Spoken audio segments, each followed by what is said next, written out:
Assalamualaikum warahmatullahi wabarakatuh. Di sini, saya akan bahas tentang ini ya, algoritma dasar ya.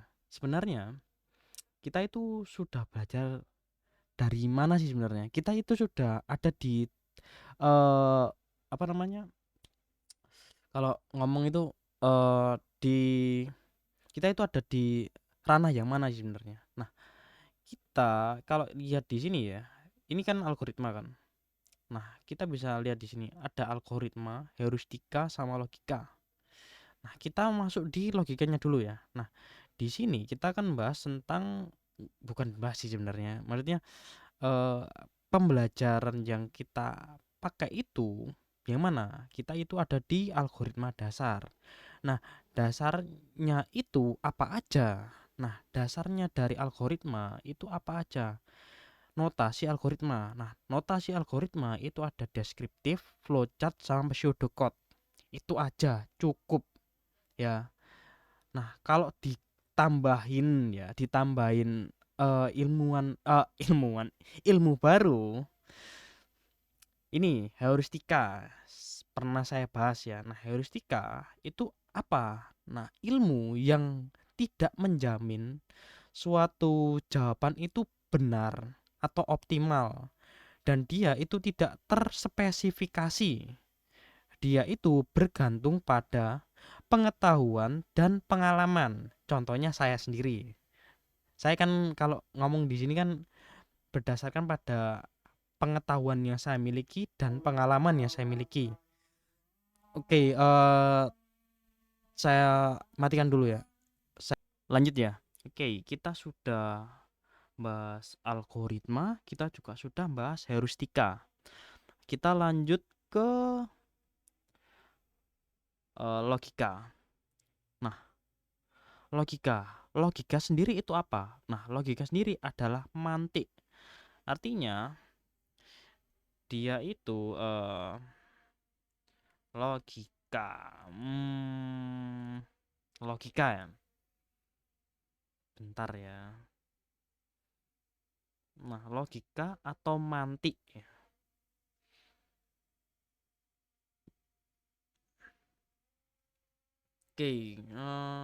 Berarti kita bisa lihat. Nah, ini logika dasar ada nggak isinya ya? Nggak ada katanya.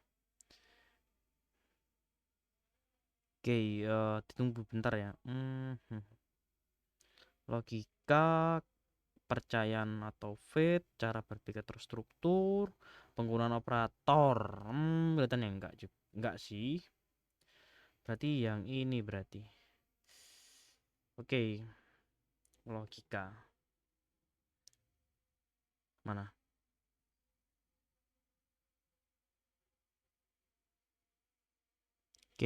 Tunggu bentar ya. Logika. Apa sih itu logika? Ilmu yang tujuannya untuk meraih penalaran atau pemikiran yang tepat atau dan juga sah ya.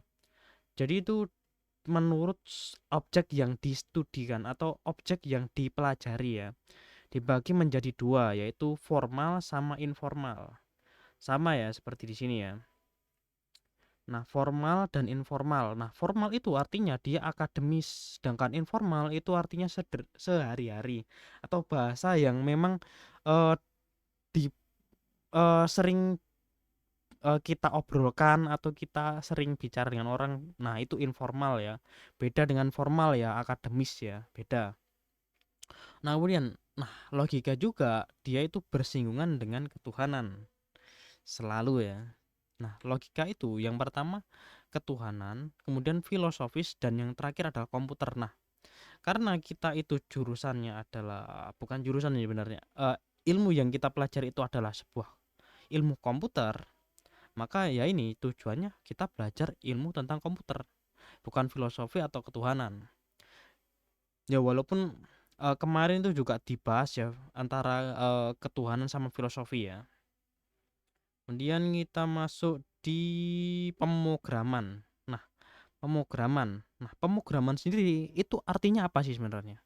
Nah, pemrograman itu artinya adalah tata olah atau penata olah ya. Biasanya itu dilakukan suatu proses ya, seperti kita menulis, menguji, memperbaiki atau bug, dan juga kita memelihara. Nah, lanjut lagi. Pemrograman itu memakai bahasa pemrograman. Nah, bahasa pemrograman itu tergantung kamu itu sukanya apa, atau kamu yang kamu favoritkan itu apa. Apa karena dia mudah atau karena dia itu banyak yang pakai, terserah kamu kan, karena ini favorit kamu. Jadi nggak bisa kayak saya pakai bahasa ini dan saya menyuruh kamu pakai bahasa ini, kan tergantung pilihanmu sendiri kan. Nih. Oke, lanjut lagi.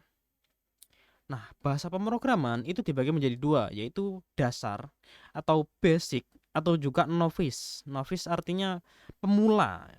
Bahasa pemrograman yang levelnya masih eh, itu ya, masih belum masuk ke dalam ya. Maksudnya masuk ke dalam itu artinya eh kamu itu belum memahami basic-basicnya gitu. Kemudian masuk lagi ke OOP atau Object Oriented Programming. Nah, sederhananya dia itu lebih kompleks, lebih full, dan sering dipakai di framework-framework yang sering kita pakai di teknologi yang bahasa pemrograman yang kita pakai. Nah, framework ini masuknya ke framework OOP. Setelah OOP itu masuknya ke framework ya. Berarti yang terakhir itu ini nambah ya, namanya framework. Oke, framework ya. Oke, selesai. Oke, kita lanjut ke sini ya. Bentar. Nah, struktur data. Nah, struktur data kalau kita lihat di modul atau video saya itu ada di algoritma bagian 3 atau 2 lah kalau saya nggak salah. Nah, cara untuk mengatur, nah, struktur data itu artinya apa sih sebenarnya? Cara untuk ngatur dan menyimpan suatu kayak informasi atau data ya. Nah, makanya disebut struktur data. Oke, nah struktur data itu ada apa aja? Nah, struktur data itu ada banyak ya. Ada array, linked list, tree, stack, queue, hash, graph, dan masih banyak lagi ya graph ya. Nah, ku. Nah, ini saya rada gimana membacanya ya? Hui, eh, kui. Kemudian ini linked list atau apalah namanya. Kalau stack kan mudah kan bacanya. Stack, tree, graph, hash, array kan mudah kan. Nah, yang ku sama linked list ini loh, bacanya gimana? Saya kurang bisa ya bacanya ya. Oke, cara pakainya itu gimana, manipulasinya dan aksesnya itu gimana. Nah, ini saya nggak bakalan bahas ya cara aksesnya, cara makainya, cara manipulasi atau aksesnya nggak, karena ini bakalan panjang sih sebenarnya kalau dibahas ya. Kalau kita bisa lihat ya, array. Nah, array itu sebenarnya seperti apa sih sebenarnya? Array. Nah, array itu seperti apa? Kita bisa cek di sini ya. Nah, array itu yang mana? Kita bisa saya cek di inspect ya. Tunggu bentar ya. Tahu kita pindah ke sini dulu. Ah, ini juga lama. Oke. Ini juga lama. Masih kok gini ya? Kok putih ya? Oke, kalau itu nggak bisa, ini ya, ini aja lah. Kok rada lama ya? Oke, array itu seperti apa sih sebenarnya? Nah, array. Nah, seperti ini ya array itu. Array itu dia itu adalah tempat untuk menyimpan suatu nilai atau data ya. Kita bisa cek di sini ya. Ini array dan yang bawahnya ada data structure atau struktur lah, struktur datanya gimana. Oh, kok lama, ini kok lama. Inspector, storage, console, debug, network. Kok gini ya?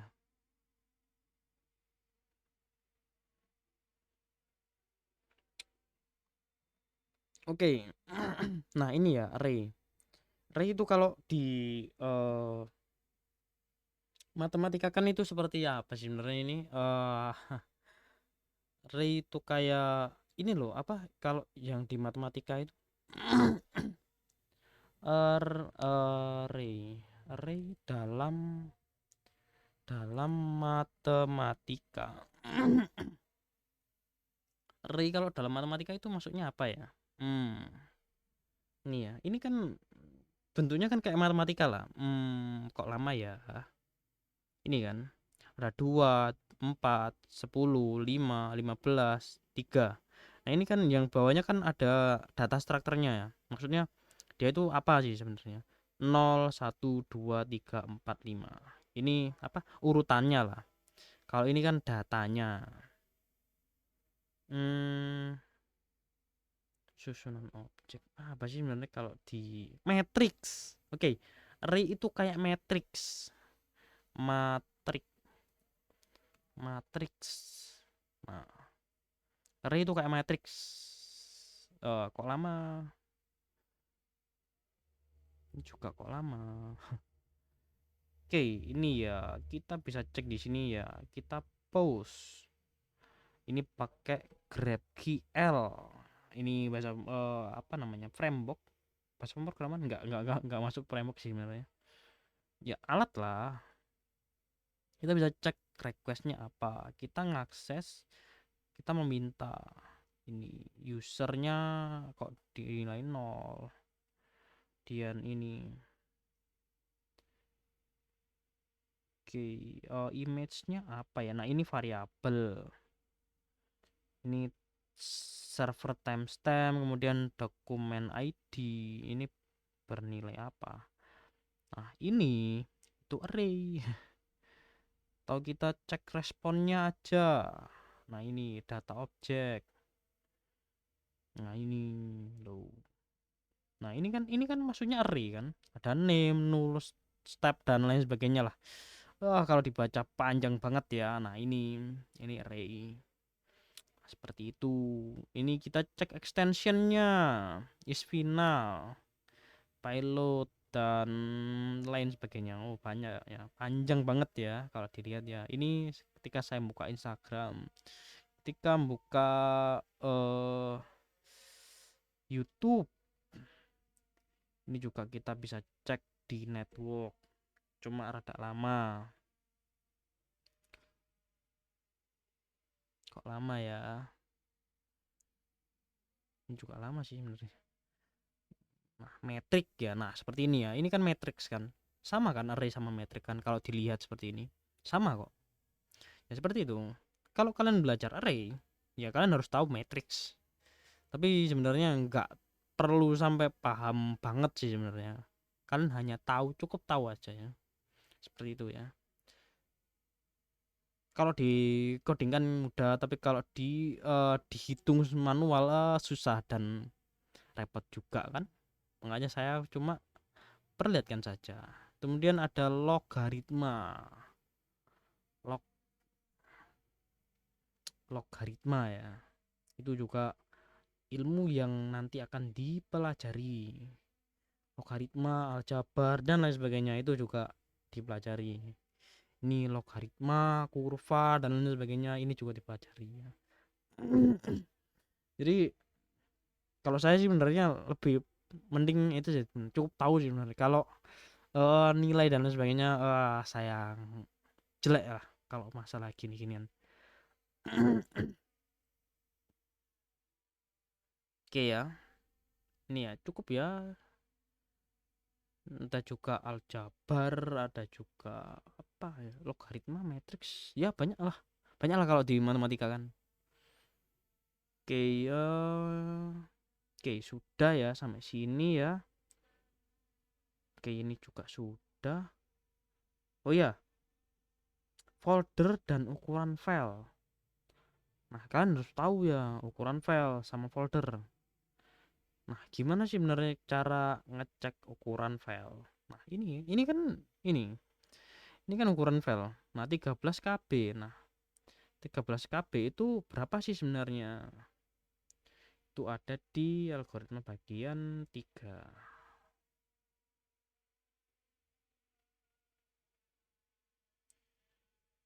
Oke.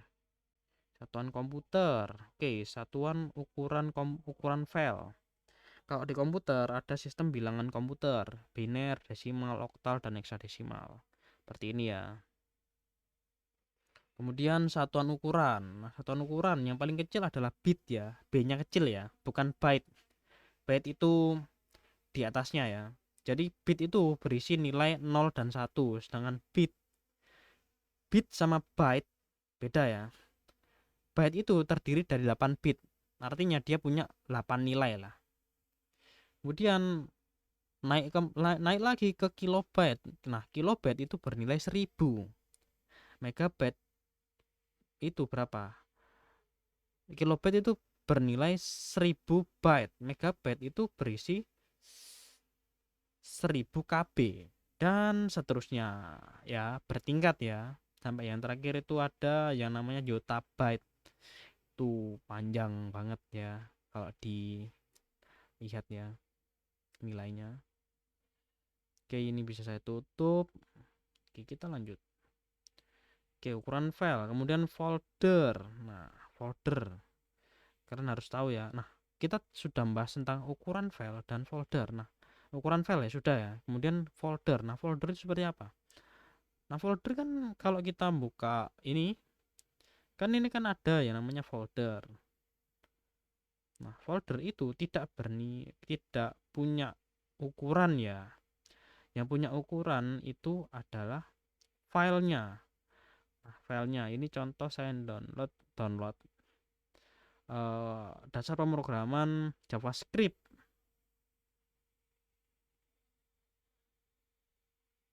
Oke. Nah, ukurannya 726 mega. Seperti itu ya, banyak ya. Oke, katanya cukup sih sebenarnya. Oke. Oke, kita lanjut ke internet server hosting dan internet server hosting DNS jaringan ya. Ada 5 ya. Apa sih itu? Nah, internet apa sih itu? Nah, internet kalau saya tanya ke Gemini ya, apa sih sebenarnya internet itu? Nah, internet itu jaringan global. Kalau di bahasa lebih sederhana kan itu internet itu seperti eh paket dat eh, paket data ya. Nah, paket data juga nggak ada bentuknya ya. Jadi seperti saya ini ngakses Google. Nah, laptop saya ini minta akses untuk pencarian Google. Nah, seperti itu. Jadi komputer atau laptop ini sebagai klien itu pakai yang namanya browser. Nah, browser ini yang gunanya untuk ngeproses eh, klien ini minta ke servernya Google. Nah, servernya Google itu nanti mengambil mengambil sebenarnya eh ya meresponnya dengan memberikan tampilan Google. Nah, seperti itu. Rada bingung ya. Nah, seperti itu ya. Apa itu komputer? Nah, seperti ini ya. Jadi internet itu seperti apa sih sebenarnya? Seperti jalan raya besar ya yang menghubungkan seluruh dunia. Nah, dari si internet ini kita bisa mengakses banyak informasi, berkomunikasi, belanja, bermain game dan masih banyak lagi ya. Belajar juga bisa ya di sini ya. Kemudian ini bentuknya. Nah, internet sendiri itu punya bentuk ya. Internet itu konsepnya itu virtual lah, jaringan yang virtual ya, yang menghubungkan kita ke banyak komputer di seluruh dunia. Ini ya seperti wujudnya itu website, aplikasi, email yang semuanya terhubung ya. Nah, siapa yang miliki internet sendiri? Internet itu eh, tidak ada ya, nggak ada satu orang atau organisasi apapun yang memiliki internet secara keseluruhan ya. Internet itu jaringannya terbuka dan decentralized. Artinya tidak ada satu pihak pun yang ngontrol ini keseluruhannya. Nah, internet ini dimiliki dan dioperasikan oleh banyak perusahaan, pemerintah, individu, dan di seluruh dunia ya. Ya, cukup ya, dan individu ya. Kemudian siapa sih pembuat internet? Nah, tidak ada satu orang pun yang dapat disebut sebagai penemu internet. Karena internet itu merupakan hasil dari pengembangan teknologi selama beberapa dekade ya, melibatkan banyak ilmuwan, insinyur, organisasi. Nah, kita bisa lihat ya tokoh-tokoh pentingnya ya, seperti Vinton Cerf dan Robert Kahn. Nah, sering disebut sebagai ayah dari internet karena mereka itu menciptakan yang namanya TCP ya, dan IP ya, TCP dan IP. Ini bahasan baru lagi. Oke, nanti aja lah ini. Yang menjadi dasar komunikasi di internet. Kemudian Tim Berners-Lee, dia itu yang menemukan World Wide Web, adalah sebuah sistem yang memungkinkan kita pengguna untuk mengakses informasi melalui halaman web. Nah, kapan sih sebenarnya internet dibuat? Tidak ada tanggal pastinya kapan internet pertama kali dibuat ya. Pengembangan internet itu dimulainya tahun 1960-an dan terus berkembang hingga saat ini. Namun World Wide Web ini kita kenal sekarang itu baru mulai populer pada awal tahun 90-an. Jadi, apakah pembuat internet itu sadar dengan dampaknya dan dampak dari pembuatan internet ini? Menurut ini, ilmuwan atau insinyur yang terlibat dalam pengembangan ini pada awalnya tidak sepenuhnya menyadari dampak besar yang akan ditimbulkan oleh teknologi ini. Ya, mereka menciptakan ini sebagai alat yang menghubungkan komputer di komputer dan berbagai informasi ya. Namun tidak menyangka bahwa internet ini menjadi bagian yang tak terpisahkan dari kehidupan kita sekarang ya, sehari-hari ya. Dan mengubah cara kita kayak berkomunikasi, bekerja, dan berinteraksi. Nah, seperti itu. Nah, seperti itu ya.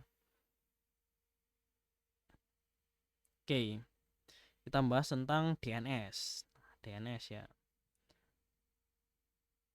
Nah, hosting ya.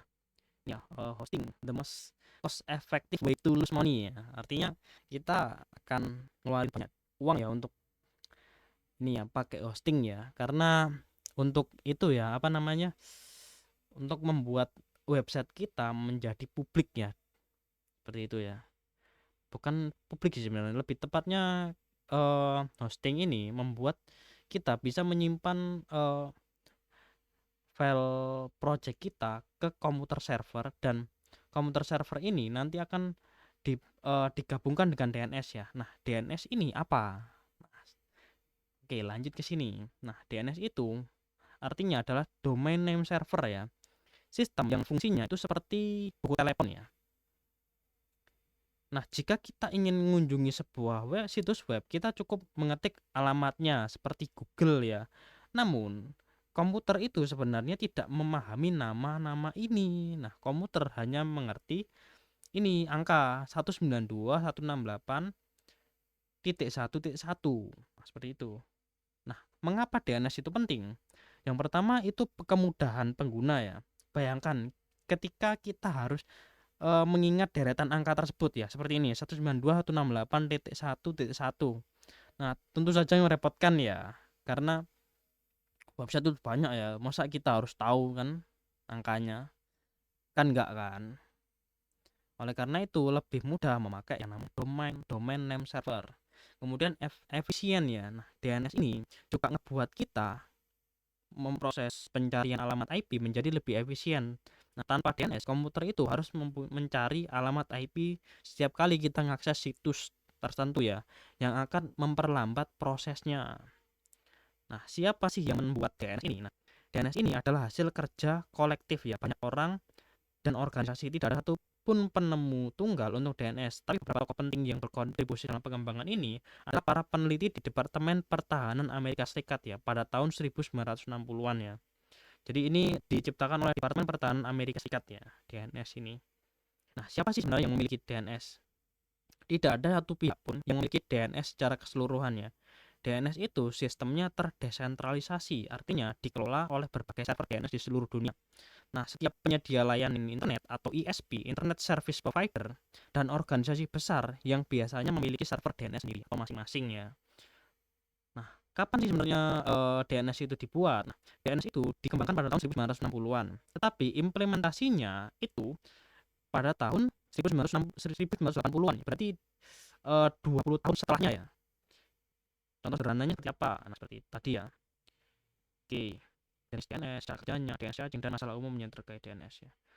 Oke, ini pertanyaan-pertanyaan yang memang nanti akan kita tanyakan lah. Oke, kita bisa lanjut lagi ke jaringan. Apa sih itu jaringan?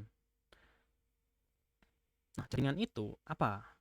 Nah, jaringan itu dalam konteks teknologi informasi atau TI adalah kumpulan perangkat seperti komputer, printer, server, dan lain sebagainya ya, yang saling terhubung satu sama lain untuk berbagi data dan sumber daya, dan nanti akan berkomunikasi. Nah, bayangkan ya, seperti kita itu ngebuat sebuah kerja kelompok ya.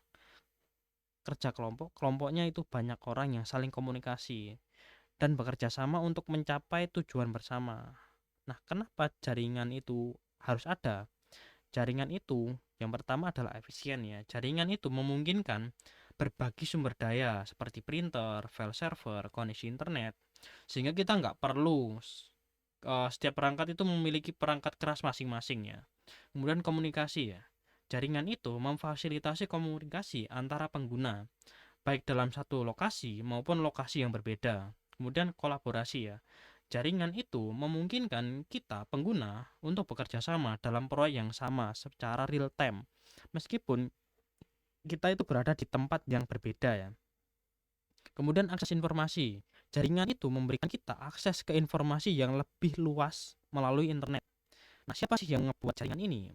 Tidak ada satupun ya yang dapat disebut sebagai penemu jaringan ya. Konsep jaringan itu telah berkembang selama beberapa tahun ya, melibatkan banyak ilmuwan, insinyur, dan organisasi ya. Beberapa contoh pentingnya atau tokoh pentingnya ini ya, Charles Babbage. Dia itu dikenal sebagai ayah dari komputer ya. Ini pernah saya buatkan lah ya, Charles Babbage.